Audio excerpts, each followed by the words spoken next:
La fuerza es la unión. La fuerza es la unión. La fuerza es la unión, te digo. Venga toda Venezuela a organizarse. La fuerza es la unión. La fuerza es la unión. Y a poner tu granito de arena. Dale por Venezuela. Actívate. En la unión está la fuerza. Por eso te digo que la fuerza es la unión.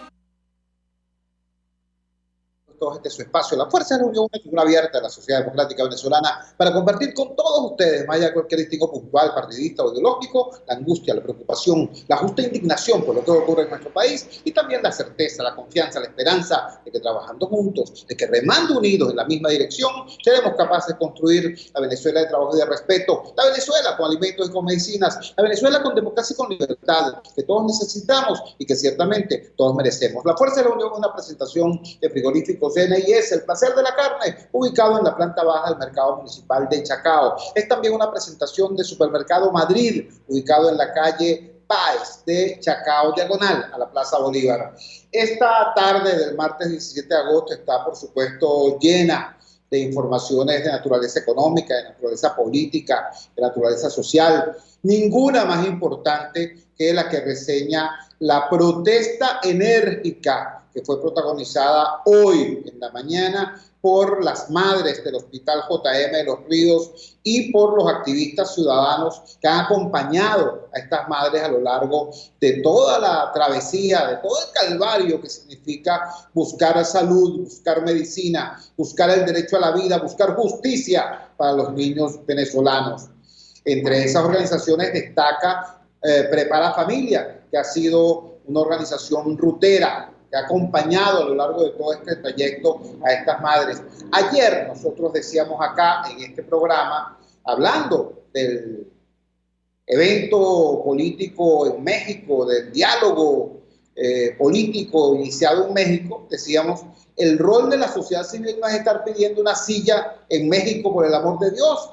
Nuestro rol es ejercer la necesaria presión ciudadana para que los temas de la gente, para que los temas del ciudadano, en efecto, sean asumidos, incorporados de manera prioritaria por los protagonistas del diálogo político. Bueno, resulta que ayer mismo las madres del JM de Los Ríos estaban dando una lección acerca de cómo se hace eso. Se fueron para allá, se fueron para la Embajada de Noruega, entregaron un documento e hicieron una dolida y al mismo tiempo hermosa demostración de coraje cívico. Hoy en la mañana hicieron otra acción más y allí estuvo junto a ellas Catherine Martínez, que es la directora, fundadora y vocera de la organización no gubernamental Prepara Familia. Y la tenemos en línea en este momento. Catherine, gracias por atender nuestra llamada vespertina. Por favor, comparte con la audiencia de Radio Caracas Radio cuál fue el sentido, la orientación, el propósito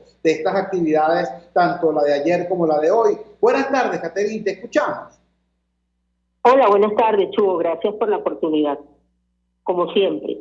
Bueno, te quería explicar primero, detallar que nosotros no estamos acompañando lo que se ha venido realizando ante la embajada, a las distintas embajadas. Nosotros acompañamos hoy la protesta que hicieron las madres a las puertas del JM de Los Ríos.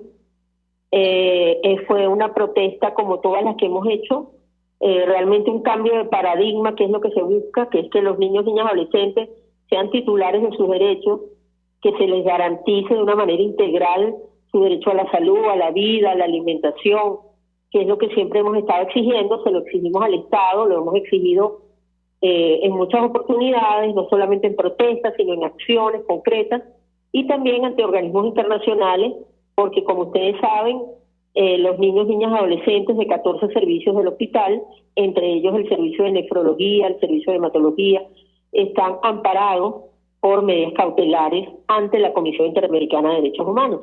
Hace pocos días, no hace ni un mes y unos días, se realizó una audiencia pública ante la Comisión Interamericana de Derechos Humanos, en la cual participaron en primera mano pues niños, niñas y adolescentes, entre ellos Niurka Camacho, que estuvo allí dando su testimonio, y la mayoría de los adolescentes y jóvenes que hablaron bueno, explicaron la situación que están viviendo, todas las carencias, las fallas que atentan contra sus derechos, ¿no? Una vez más hoy, y como te digo, no estuvimos en ninguna de las actividades de ayer porque es otro movimiento distinto al que nosotros hemos estado adelantando desde el año 2017. Nosotros estamos enfocados en la defensa de los derechos humanos de estos niños y de las mujeres cuidadoras. Y bueno, para nosotros hoy pasó de todo en esa protesta. Nosotros estábamos, como siempre, acompañando a las mujeres. Ellas estaban dando su testimonio, contando todo lo que les estaba pasando. Y bueno, una de lo que nos llevó, por supuesto, a seguir con estas protestas que le íbamos a hacer la semana pasada y terminamos haciéndola hoy, era, bueno, la situación que sigue complicada, los niños siguen falleciendo. Este es un deterioro de la estructura, deterioro del tema de la alimentación, deterioro del día a día, porque estos son niños que están recibiendo diálisis.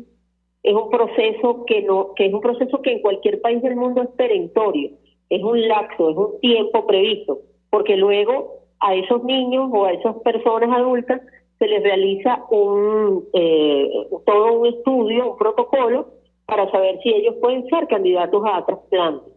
Y normalmente un 60%, según los especialistas, normalmente puede ser que termine siendo trasplantado. En Venezuela, esta situación está suspendida desde el 1 de junio del año 2017. Estamos hablando de 4 años y 2 meses. Y eso es demasiado tiempo. Ya no hay listas, ya no tenemos nada, o sea, ya los especialistas, el personal de salud ya migró, o el que queda aquí pues está tan mal pagado que está en otras cosas.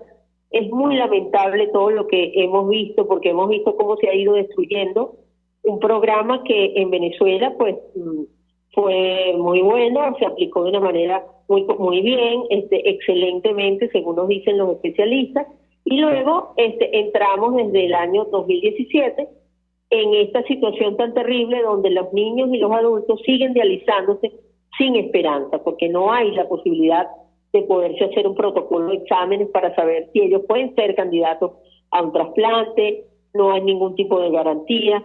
Entonces, bueno, una vez más hoy las madres salieron a denunciar todo lo que pasa, donde no tienen ni siquiera un insumo tan vital como es una inyectadora, un yelco, un escal.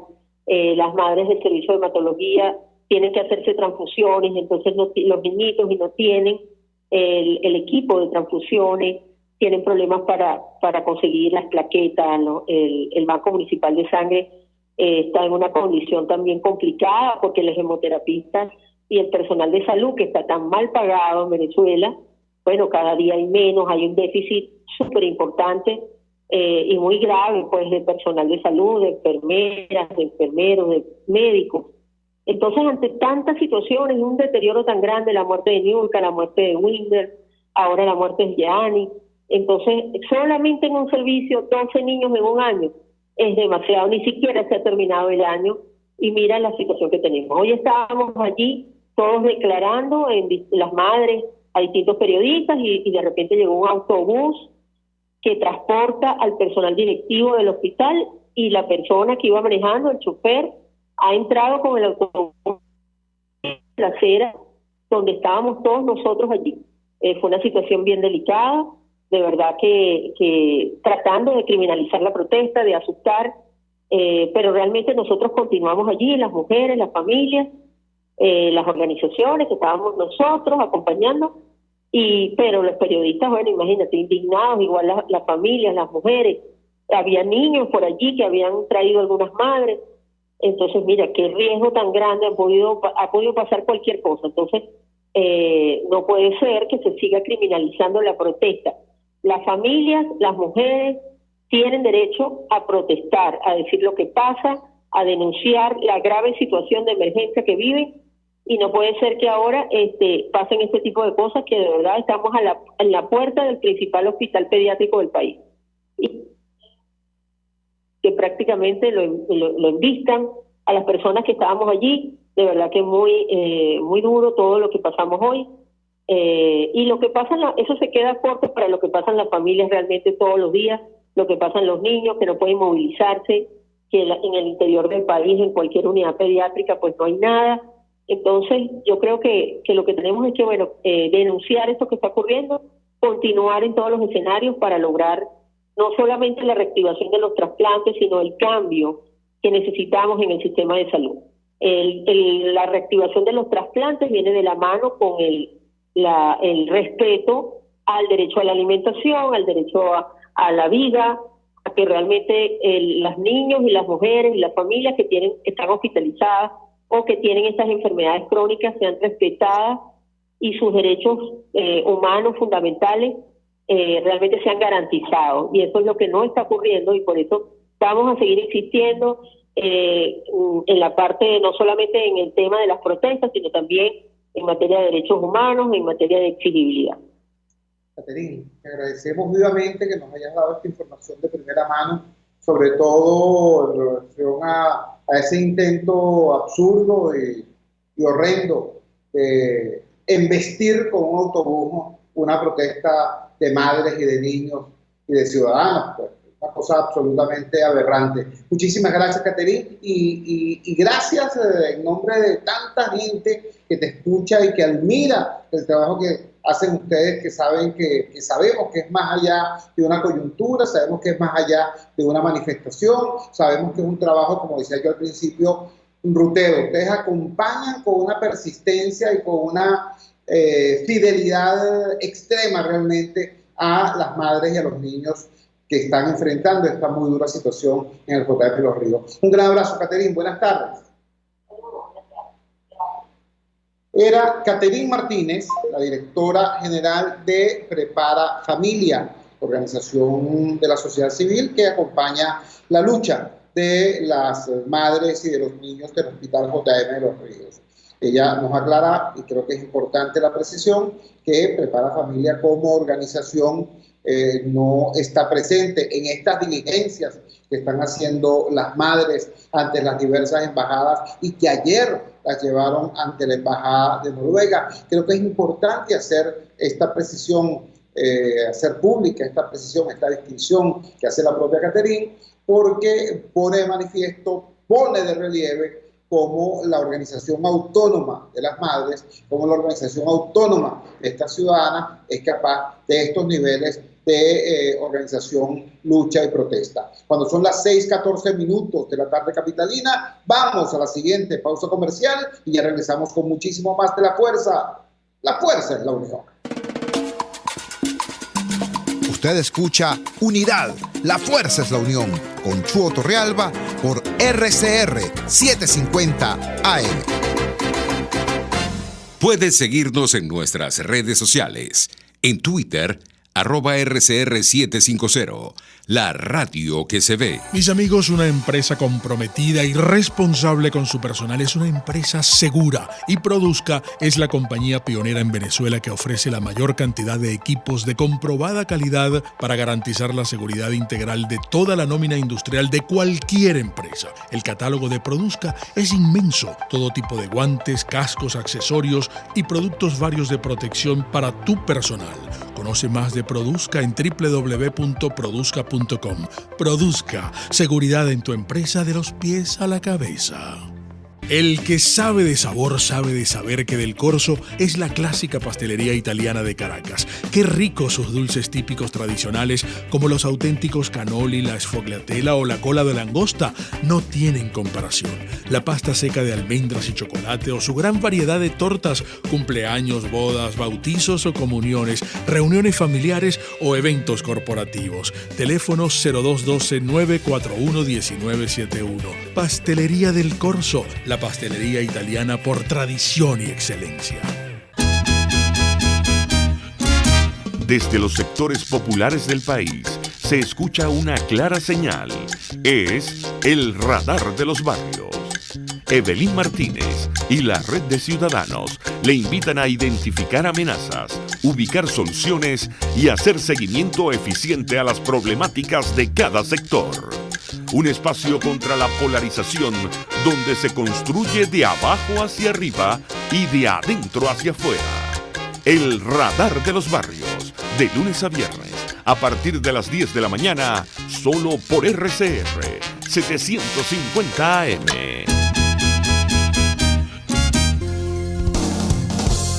RCR 750 AM. Porque lo bueno une.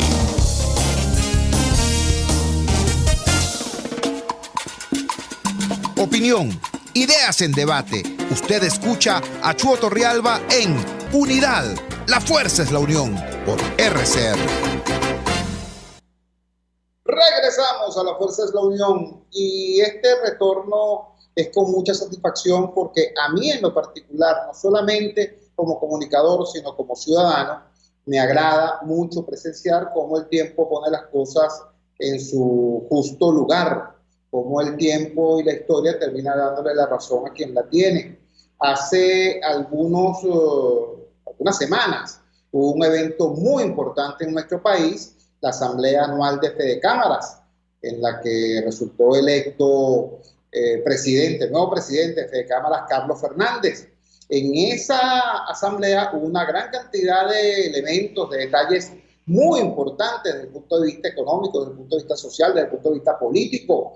Uno de esos fue que por fin el gobierno aceptó la invitación que viene haciendo Fedecámaras desde hace más de 30 años a los jefes de Estado en nuestro país cada vez que se celebra una asamblea anual. Ese gesto, que era un gesto importante porque quien va a la asamblea es el gobierno, quien va a Fedecámaras es el gobierno, quien está reconociendo la importancia, la entidad de Fedecámaras como organismo cúpula del empresariado es el gobierno. Sin embargo, eso fue objeto de algunas interpretaciones torcidas. Algunos decían, caramba, los empresarios están reconociendo al gobierno, están dialogando con el gobierno, qué horror. Bueno, resulta que pasaron las semanas y el viernes pasado algunos de los que tenían esas críticas estuvieron en México reunidos con el gobierno, dialogando con el gobierno, negociando con el gobierno. Creo que es interesante, cívicamente interesante la respuesta de Fedecámaras a esta realidad. La respuesta de Fedecámaras es apoyar el diálogo político iniciado en México. ¿Por qué? Bueno, voy a leer un tuit, parte de un tuit que emitió Felipe Capasolo, segundo vicepresidente de Fedecámaras. El país requiere soluciones y el camino hacia el bienestar no está hecho de atajos. Debemos alejarnos de la confrontación y emprender el viaje hacia la modernidad. Así lo dijo Felipe Capasolo y lo tenemos en línea precisamente en este instante. Felipe, gracias por atender nuestra llamada vespertina. Por favor, comparte con la audiencia de Radio Caracas Radio lo que es la respuesta institucional de Fedecámaras ante este hecho político relevante, que es el inicio de este diálogo planteado en México el viernes pasado. Buenas tardes, te escuchamos. Muy buenas tardes, Chugo. Agradecido por la oportunidad de estar allí en tu programa y con tu audiencia. De verdad que sí, nosotros debemos estar claros en Venezuela que todos debemos participar en los cambios, todos debemos movilizarnos y aproximarnos a los cambios con actitud protagónica para que el cambio se parezca a lo que somos y lo que queremos ser en el futuro. Y bueno, la empresa privada venezolana pues está siendo consecuente con ese principio. Nosotros creemos que los cambios estructurales del país, nosotros no solamente debemos mirarlos y debemos estar de acuerdo, nosotros creemos que también tenemos que participar activamente porque somos de alguna manera los que estamos llamados a producir para que sea sostenible ese futuro que se quiere construir con el cambio que buscamos. El cambio comienza por el entendimiento, el cambio comienza por la generación de confianza, que nos va a traer de alguna manera la estabilidad económica, y el cambio comienza por utilizar esa confianza para reconstruir también instituciones, que es lo que diferencia a los países que avanzan de los que lamentablemente se quedan atascados. Entonces, mira, la posición de la institución claramente es apoyar toda iniciativa de diálogo y entendimiento, siempre que parta del respeto, del reconocimiento de todos los sectores, de reconocernos todos como venezolanos con nuestras características y de reconocer que el futuro está hecho de la incorporación de todos los sectores y de la sumatoria de todos los esfuerzos. Más que proteger a quienes estén desempeñando el diálogo y el acercamiento, hay que proteger el canal. Aquí se abre un canal importante para comunicarse y de fácil no tiene nada, porque está bastante claro de entrada que las diferencias entre quienes pretenden ahora conversar son profundas. Y bueno, precisamente el reto es mayor porque toca construir partiendo de las diferencias. Nada sencillo, estar en los zapatos de quienes van a trabajar ese diálogo, pero debemos tener fe y apoyar en la máxima expresión para que obtengan soluciones, porque el éxito de ese diálogo en México es el éxito del país. Estamos conversando con Felipe Cavazolo. Hemos conversado con él en varias oportunidades. Él viene de ser presidente de Consecomercio, donde tuvo una gestión más que destacada, y en la actualidad forma parte del equipo del nuevo presidente de Fedecámaras, Carlos Fernández. Es uno de los vicepresidentes del organismo cúpula del empresariado nacional. Felipe, ¿cómo abordarías tú esta especie de puerta que se abre?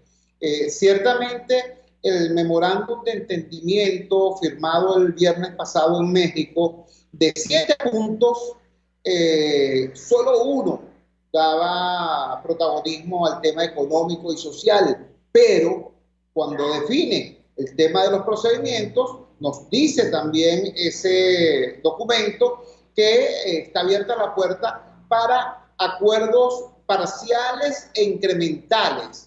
Desde tu perspectiva, desde la perspectiva del sector privado venezolano, ¿cuáles podrían ser los temas objeto de esos acuerdos parciales e incrementales en virtud de su carácter urgente? Te escuchamos. Bueno, lo primero es señalar que todos debemos mirar con la justa distancia y el justo respeto el proceso que se abre como una oportunidad que bien desarrollada y bien aprovechada puede ser beneficiosa para nuestro país, para construir nación. Lógicamente, una oportunidad no significa directamente que el resultado sea positivo. Allí tiene que mediar el esfuerzo de la gente, la buena voluntad de la gente, la intencionalidad de las personas a que allí ocurran unas conclusiones útiles para todos los venezolanos.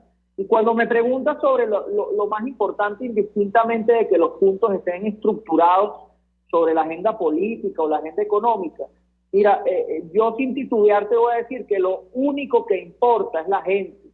Lo único que importa es que cada vez que se sienten a negociar un tema, dejen de lado los particularismos y piensen en ese venezolano que sale todos los días a resolver la vida, que sale todos los días a ver cómo lleva alimento a su casa y cómo se sopesa la crisis y la grave necesidad que está pasando el país.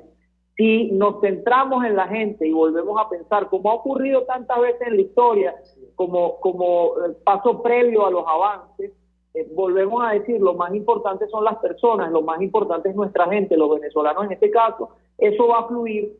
Eso va a llegar a alguna conclusión positiva, aunque también la experiencia nos dice que muchas veces las formas y los resultados que se obtienen no satisfacen a todas las partes, no dejan contentos a todas las partes. Bueno, precisamente si eso ocurriese, es que ocurrió allí una negociación en la cual hubo que sacrificar algunos puntos, hubo que dejar de lado algunos puntos que muchas veces se llaman o se mal llaman puntos de honor en pro de un bien superior para los venezolanos. Ojalá que así sea.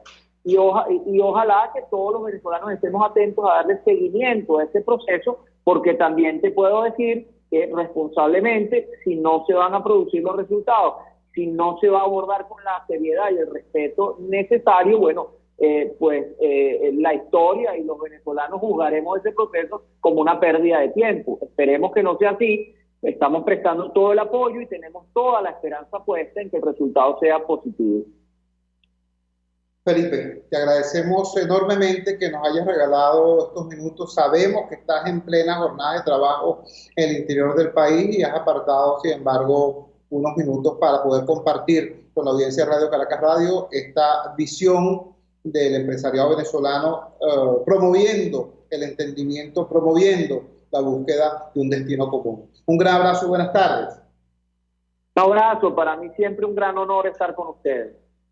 Felipe Cavazolo, segundo vicepresidente de Fedecámaras, dándonos el entorno argumental de lo que fue la posición institucional del organismo cúpula del empresariado venezolano sobre este tema. Comparto con ustedes algunos párrafos del comunicado de Fedecámaras emitido al final del día de ayer. Dice así: La Federación de Cámaras y Asociaciones de Comercio y Producción de Venezuela, FEDECámaras, apoya el proceso de negociación iniciado en México entre los factores políticos del país, formalizado el viernes 13 de agosto con la firma del memorándum de entendimiento y que continuará del 3 al 6 de septiembre de 2021.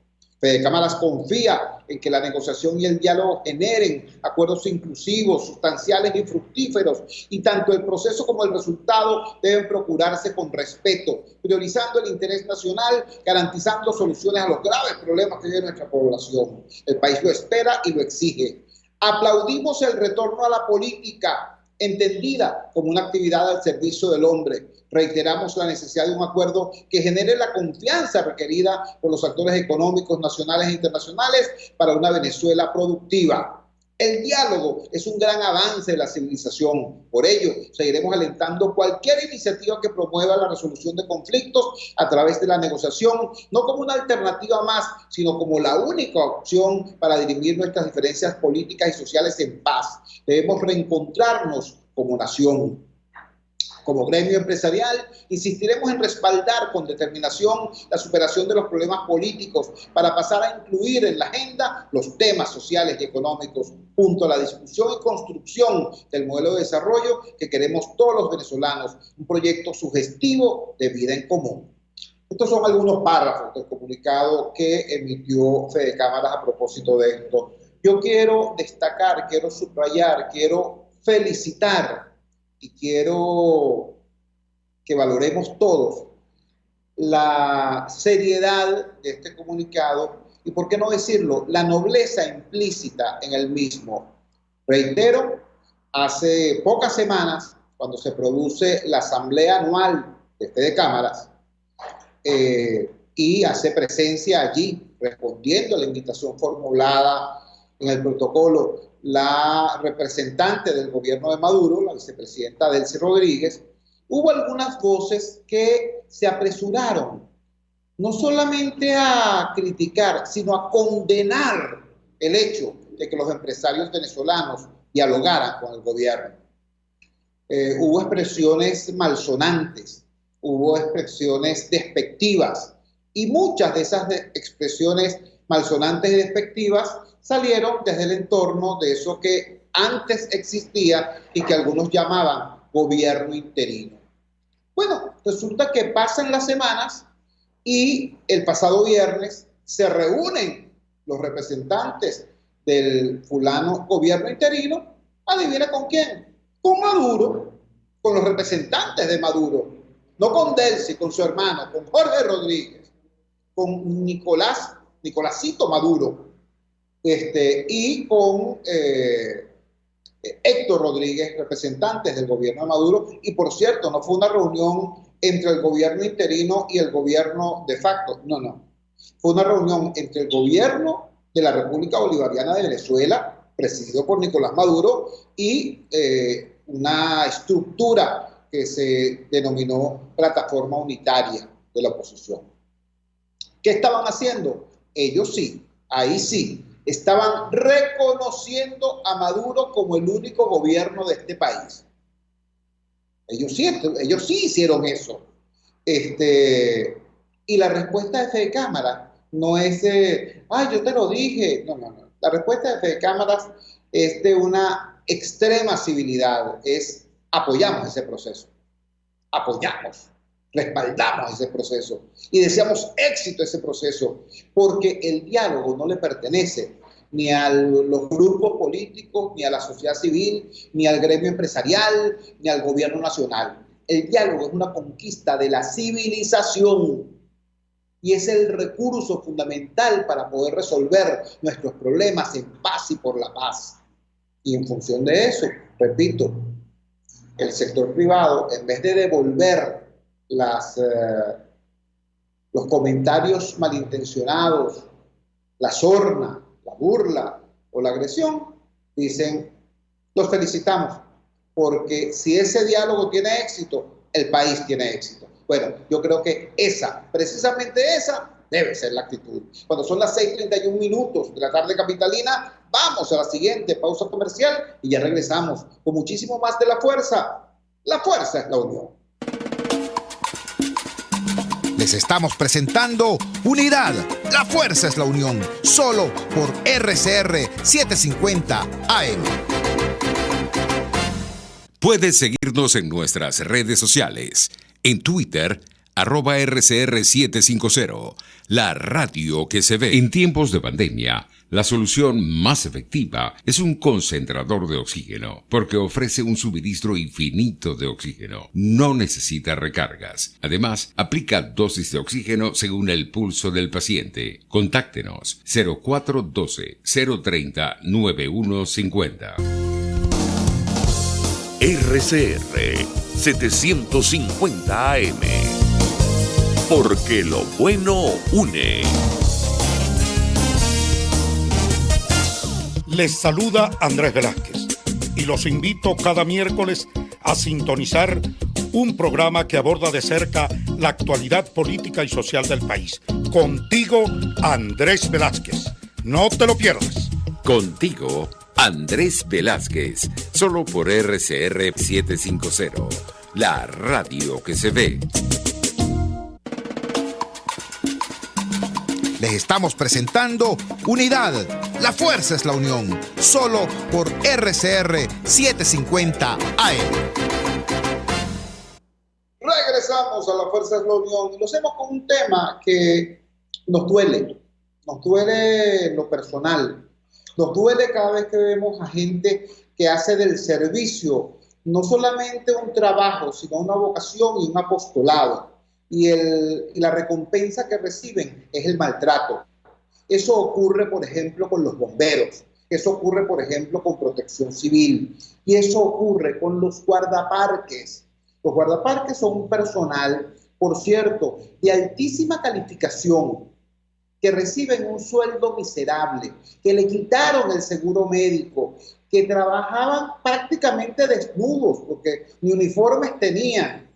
Y ahora se agrega a esa situación la elevada exposición al peligro en que los está colocando el gobierno nacional. Cuando les dieron por fin uniformes a los guardaparques, les dieron unos uniformes que son sencillamente los mismos uniformes de milicianos, pero les quitaron algunas insignias. Y eso es un peligro, porque algunos de los guardaparques trabajan en parques nacionales que quedan en la frontera. Y allí está la guerrilla ejerciendo, la guerrilla y otras bandas, ejerciendo violencia. Y si ven a un uniformado, no le van a preguntar, mira, tú eres miliciano, soldado o guardaparque. ¿Entiendes? Bueno, ahora la agresión es peor, porque crearon de manera irregular una policía de imparques. Mientras están haciendo eso, mientras están gastando recursos o buscando recursos, uno no sabe, para hacer eso, resulta que hay guardaparques que, bueno, literalmente se los está comiendo la leishmaniasis. Pero para atender eso sí no hay recursos. Vamos a hablar con una venezolana que es activista ecologista, que es dirigente sindical en Imparques, que es una mujer luchadora que ha sabido ser la voz de los que no tienen voz allí en Imparques. Me refiero a Marlene Sifontes. Marlene, gracias por atender nuestra llamada vespertina. Por favor, explícanos eso. ¿Qué es lo que está pasando con este guardaparques allá en Yaracuy y este caso severo de leishmaniasis? ¿Y cómo es eso de que van a inventar una policía de Imparques? Buenas tardes, te escuchamos. Buenas tardes, Chugo. Gracias por el contacto y siempre estar pendiente de lo que afecta a los trabajadores del Instituto Nacional de Parques. Y de verdad que la situación que está presentando el compañero guardaparque Alfredo Prado es que desde el viernes se le diagnosticó la enfermedad, no tenemos HCM y tanto la directora regional como la administradora pues no han movido nada para ayudar a este compañero. Al compañero no le pueden poner tratamiento hasta que no se hagan los exámenes. Todos sabemos lo delicado que es esta enfermedad y el compañero ha tenido que andar del timbo al tambo buscando cómo hacer ese examen de tórax, examen cardiológico, exámenes de sangre, y de verdad tiene una lesión bastante grande y todos sabemos cómo es la leishmaniasis. Entonces nosotros hacemos un llamado a las autoridades de Imparque, porque bueno, ahora tenemos el ministro presidente de Imparque, o sea, Entonces, ¿cómo es posible que el que es presidente ahorita es ministro y tengamos a un guardaparque que es la figura institucional emblemática del instituto pasando esta situación? Entonces, de verdad que hacemos un llamado a todas las personas que puedan colaborar en el estado de Yaracuy con este guardaparque, que es guardaparque del Parque San Felipe, el Fuerte, en el casco de la ciudad de San Felipe, a que por favor le presten el apoyo, porque ni la directora ni la administradora lo han hecho. Entonces, esta situación así tan grave, que no tenemos HCM, que han desvirtuado la figura del guardaparque, que lo han atacado así como atacan al personal técnico, creando unas figuras que no son propias de la ley. Esto que esta brigada táctica de respuesta inmediata del Cuerpo Civil de Guardaparque, que valga decir que eso no aparece en el reglamento del Cuerpo Civil. Trajeron guardaparque de varios estados, le hicieron las prácticas en el área recreativa Los Venados del Parque Nacional de Ávila, los pusieron a hacer prácticas de cómo tienen que actuar con armamento, tenían chalecos antibalas. Entonces inmediatamente nosotros sacamos un comunicado, ¿verdad? Es decirle cómo cuando un delincuente ve a alguien con un chaleco antibalas, lo primero es que tiene un armamento, o sea, ya de ahí es un riesgo para el guardaparque, y el guardaparque esa no es su naturaleza, y la naturaleza de todos los funcionarios del parque que ejercen la guardería ambiental, porque de acuerdo al 276, todos tenemos funciones de guardaparque dentro del instituto, porque conocemos las leyes y actuamos en defensa de nuestros parques nacionales, pero es guardería ambiental, y el único cuerpo armado de Imparque es la Guardia Nacional. Entonces, la ley de Imparque es clara, la ley de ordenación del territorio es clara, y entonces están desvirtuando la función, lo que es la guardería ambiental. Entonces, lamentablemente, eso es lo que ha venido pasando. Y también tenemos que denunciar, hicimos la denuncia de estos días, y aprovecho la oportunidad que me da, porque no solamente están haciendo que eso revise mucha gravedad para la seguridad de la vida de nuestros compañeros, sobre todo los ejes fronterizos, los que están en Táchira, los que están en Apure, los que están en el Zulia, o sea, lo ponen en un claro riesgo, y los que están en Canaima, los que están en Amazonas, o sea, lo ponen en un riesgo evidente a perder su vida en manos de Lampa.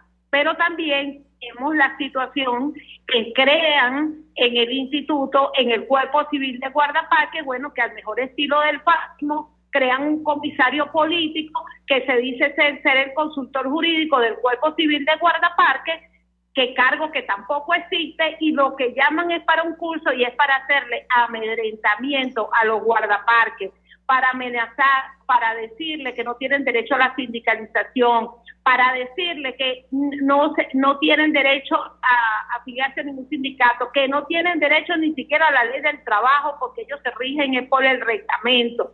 Y una de las cosas que también grave que le dijeron a los guardaparques ahorita el 5 de agosto, en una reunión que le hicieron en la avenida Rómulo Gallego, le dijeron que ellos tenían que firmar actas en contra de sus compañeros, o sea, prácticamente lo quieren convertir en sapo de sus compañeros. Y el que no lo haga, le abren un procedimiento disciplinario de destitución. Entonces, hay una violación de derechos humanos, y hay una violación al Convenio 89 de la Organización Internacional del Trabajo, y recordemos que hace poco se emitió el informe de la Comisión de Encuesta, que una de las violaciones que hizo para que la Comisión de Encuesta estuviera aquí en Venezuela, y que nuestros sindicatos bajo juramento ante la Comisión de Encuesta, fue la violación a la libertad sindical, el derecho a la sindicalización. Entonces hay un amedrentamiento contra nuestros guardaparques, contra ese personal que es el que está en los parques nacionales resguardando, y vemos todo lo que está pasando en nuestros parques nacionales, donde se están violando todas nuestras áreas protegidas, construcciones de mansiones, donde hay minería ilegal, donde está pasando cualquier cantidad de cosas, y los que tienen que esos procedimientos son los guardaparques, entonces mira la formación que le están dando, armas, y le están amedrentando con un comisario político, a lo mejor lo del fascismo. Marlene, te agradecemos inmensamente que nos hayas permitido darle una mirada a ese mundo que algunos ni se imaginan que existe, porque cuando un venezolano va a Canaima, o cuando va al Parque La Restinga, o cuando va incluso al Parque Nacional El Ávila, uno lo que se queda es maravillado con la belleza natural, pero uno no se puede imaginar que ese servidor público que está allí, que ese guardaparque que está allí, en primer lugar se está muriendo de hambre, en segundo lugar es objeto de esa presión indebida, de esa extorsión política indebida, y finalmente lo menos que uno se puede imaginar es que un gobierno que se dice obrerista, presidido por alguien que se dice exdirigente sindical, le diga a los trabajadores que no tienen derecho ni siquiera a regirse por la ley del trabajo. Es algo realmente escandaloso lo que nos estás denunciando. Un gran abrazo, buenas tardes, Marlene. Era Marlene Sifontes, repito, activista ecologista, dirigente sindical y por encima de todo una mujer venezolana, una demócrata venezolana, no tiene pelos en la lengua, no han podido obligarla a callar de ninguna manera.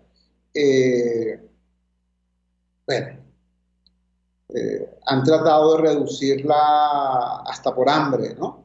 Le dieron una jubilación de oficio siendo una mujer joven, por cierto, con una pensión absolutamente miserable, y ninguna de esas cosas que han hecho la han obligado a dejar la lucha por los derechos de sus compañeros trabajadores, como acaban de escuchar. Cuando son las 6:44 de la tarde capitalina, vamos a la siguiente pausa comercial y ya regresamos con muchísimo más de La Fuerza. La fuerza es la unión. Les estamos presentando Unidad, la fuerza es la unión, solo por RCR 750 AM. Puedes seguirnos en nuestras redes sociales. En Twitter, @RCR750, la radio que se ve. En tiempos de pandemia, la solución más efectiva es un concentrador de oxígeno, porque ofrece un suministro infinito de oxígeno. No necesita recargas. Además, aplica dosis de oxígeno según el pulso del paciente. Contáctenos 0412-030-9150. Una palabra bien dicha y en el momento oportuno puede hacer la diferencia. Palabras sueltas pueden no significar nada, pero juntas pueden mover el mundo. Palabras más o menos me estás dejando. Descúbralas junto a una periodista intrépida, incisiva y audaz, María Alejandra Trujillo en Palabras más, palabras más, palabras menos. Palabras más, palabras menos. De lunes a viernes, a partir de las 7 de la mañana, por RCR 750 AM. Palabras más, palabras más, palabras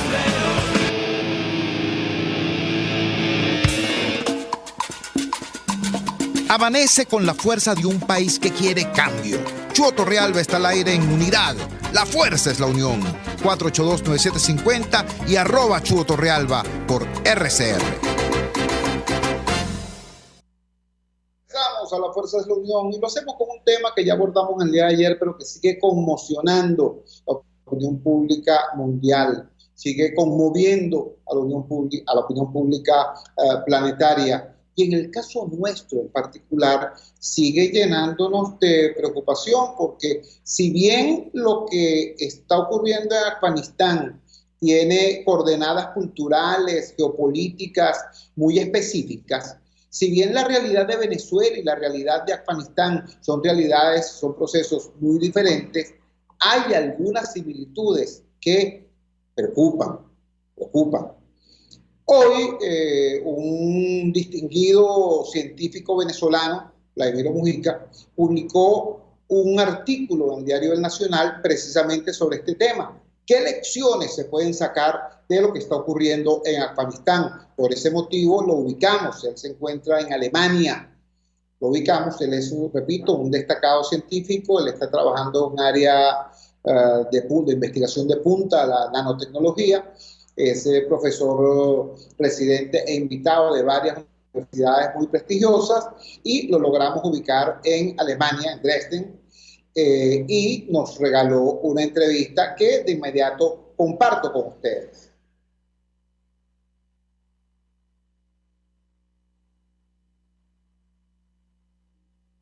Tenemos algún problema técnico por acá.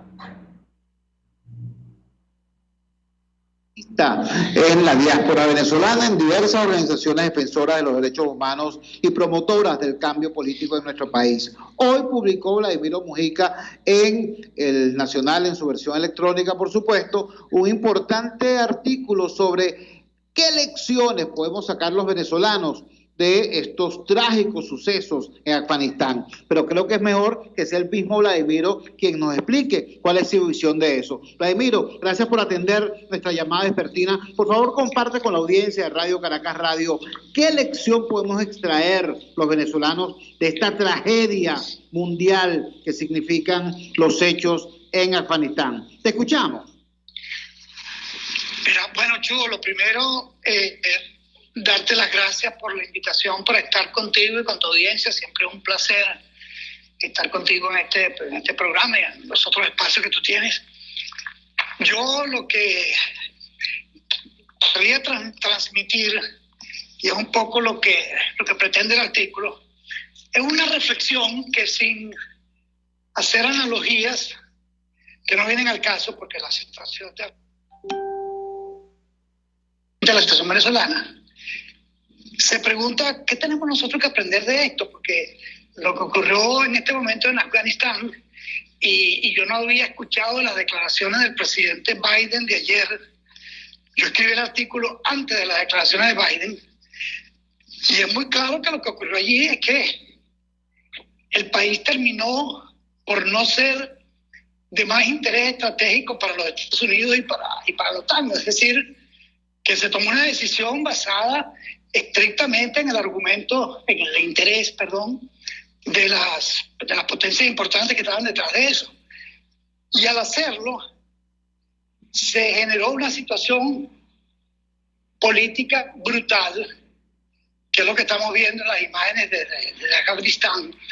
Y de ninguna manera se puede señalar que eso fue una sorpresa. O sea, de hecho estaba todo escrito que eso iba a ocurrir así, que el talibán iba a regresar. Entonces, yo, viendo lo que estaba pasando y sin escuchar a Biden, que dijo abiertamente, de ninguna manera los Estados Unidos se van a involucrar en conflictos de otros países que supongan la presencia militar permanente de los Estados Unidos, no es el interés del país. Y además añadió Biden, y lo quiero destacar, digo, nosotros no vamos a dar la pelea, palabra más, palabra menos, no vamos a dar la pelea por Afganistán, que ni el ejército, ni el pueblo, ni el gobierno de Afganistán están dispuestos a dar por ellos mismos. Por supuesto que un análisis de la historia, de cómo surgió el talibán y cómo pasaron las cosas en Afganistán, no permite tener una posición tan extrema como esa. Por eso no es el punto. El punto es que en el caso venezolano, nosotros estamos en una situación en la cual dependemos brutalmente de la injerencia, por así decirlo, internacional en dos direcciones. Por un lado están los actores internacionales que están apoyando al régimen de Nicolás Maduro, y por otro lado están los actores internacionales que están apoyando en cambio en Venezuela. Ahora, la pregunta que yo me hacía era, ¿qué ocurriría si Venezuela deja de ser relevante internacionalmente? ¿Qué ocurriría, y ahí viene el símil, qué ocurriría si en Venezuela se diera una situación como la que alguna gente anticipa, en el cual la naturaleza del conflicto venezolano, que se ha prácticamente revelado como insoluble durante 20 años, de repente deja de ser relevante en los términos que dejó de ser relevante Afganistán?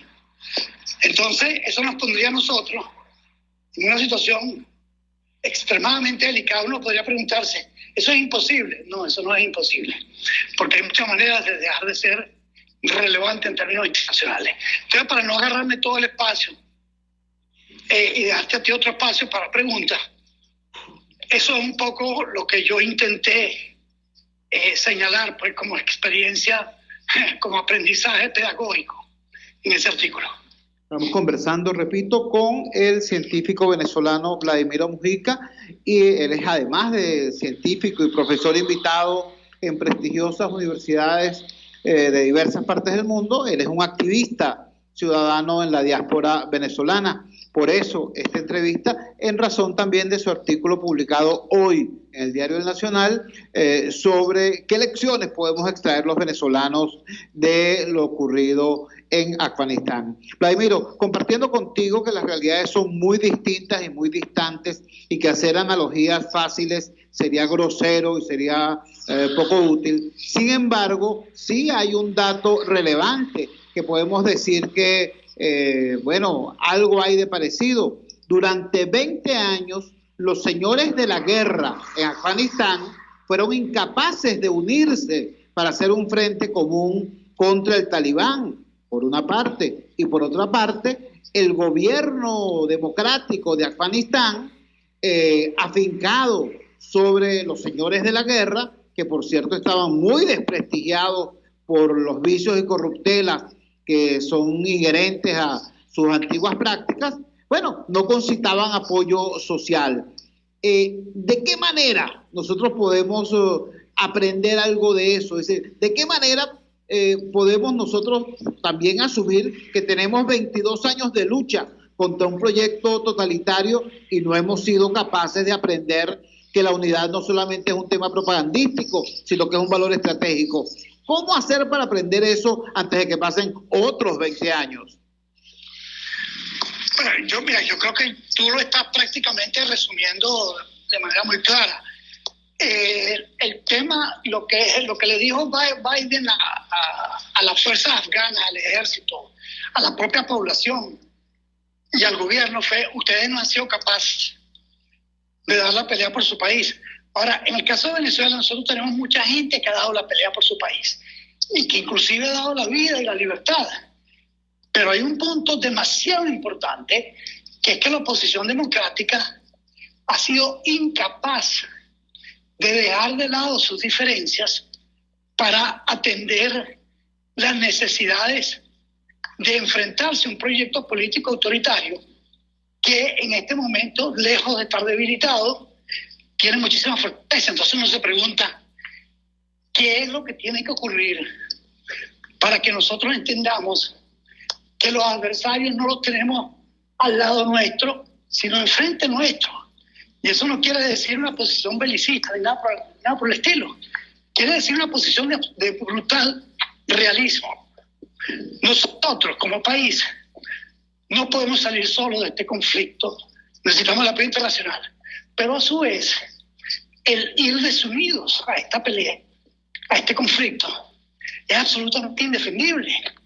Y entonces, al final puede terminar por ocurrir, como de hecho ha ocurrido en muchos sitios, que los actores internacionales dicen: el enredo de Venezuela no lo entiende nadie, y nadie entiende por qué ocurren las diferencias que ocurren en Venezuela. Entonces, ¿qué necesitamos hacer para aprender eso? Mira, yo creo que ya todo lo que se necesitaba para que lo aprendamos ya ha ocurrido.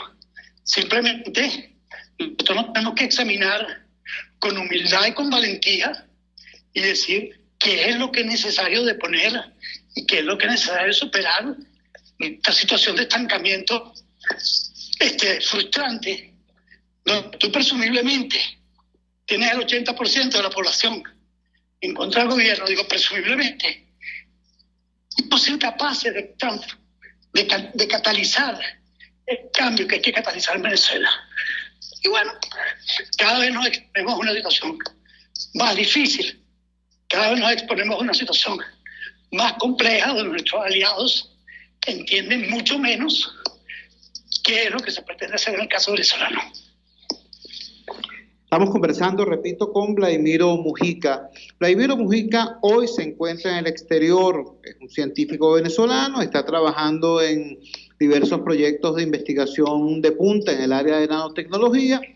Eso no evita su activismo ciudadano desde la diáspora, pero debo recordarle a nuestra audiencia o informarle a nuestra audiencia que hace unos cuantos años, en el principio de esta pelea contra el proyecto autoritario, Vladimiro Mujica estaba codo con codo aquí dando esta pelea en momentos muy complicados, en momentos en que Chávez tenía una popularidad inmensa y el manejo de cuantiosos recursos de la renta petrolera, etcétera, etcétera. En aquellos tiempos, más o menos, estoy hablando del año 2003-2004, Vladimiro Mujica estaba con nosotros cuando se produjo aquella mesa de negociación y diálogo que estaba presidida por el entonces secretario general de la OEA, César Gaviria. Yo no sé si coincide mi opinión con la de Vladimiro. Yo también estaba cerca de ese proceso y yo pude ver cómo la comunidad internacional de entonces, decepcionada por la falta de unidad de la oposición venezolana, terminó por entender que el funcionamiento del país podía depender más de que lo dirigiera el chavismo a que cayera en manos de una oposición desunida y hasta enfrentada entre sí misma.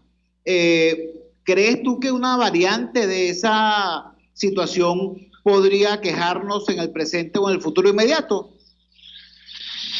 Mira, lo que tú estás diciendo, yo lo comparto plenamente.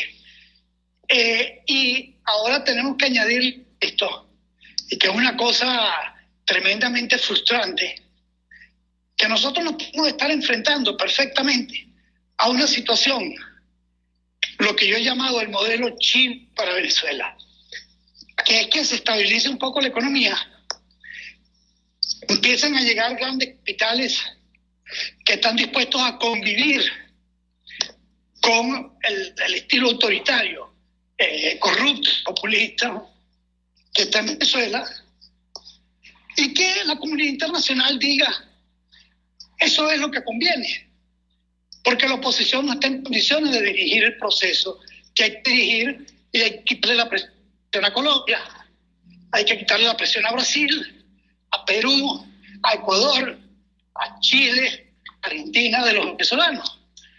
Y entonces digan, mira, si esto es el arreglo que hay que llegar, entonces ese arreglo será como el que se alcanzó en relación a Cuba después de la crisis de los cohetes.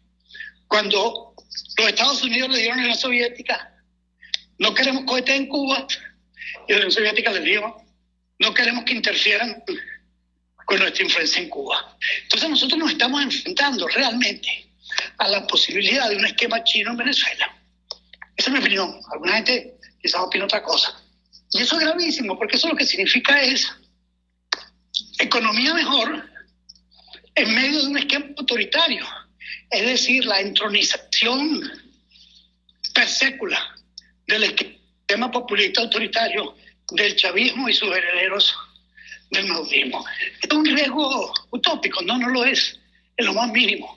Y por eso, el ir desunidos, el no tener una respuesta clara respecto a las elecciones de noviembre, el actuar como se está actuando, donde hay adversarios importantes en el seno de la oposición a lo que se está haciendo en México, es inaceptable.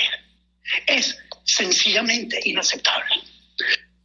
Era la voz de Vladimiro Mujica, científico venezolano, activista democrático en la diáspora y una persona absolutamente comprometida con la búsqueda del cambio democrático para nuestro país.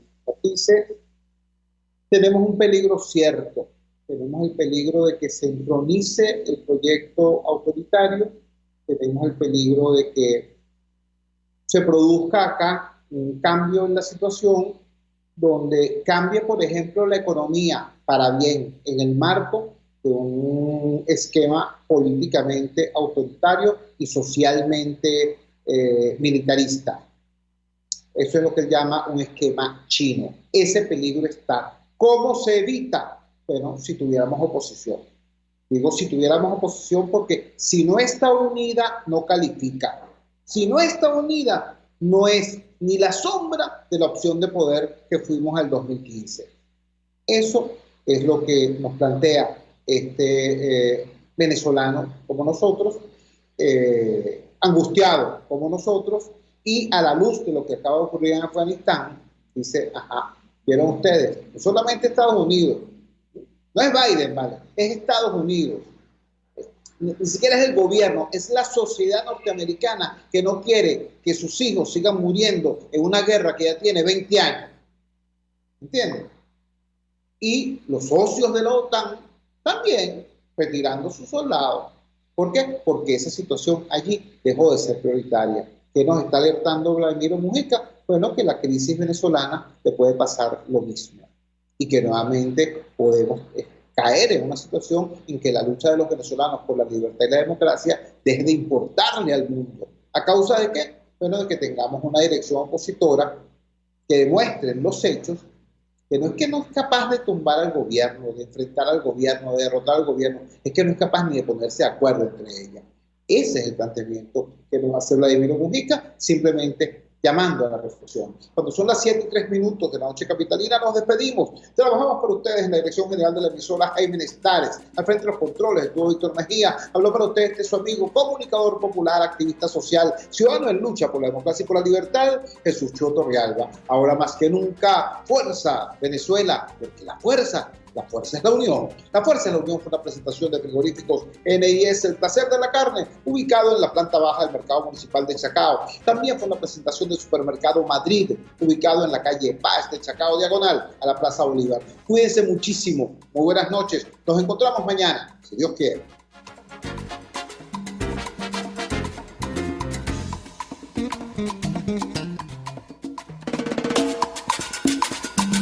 RCR presentó Unidad, la fuerza es la unión, con Chua Torrealba, solo por RCR 750 AM.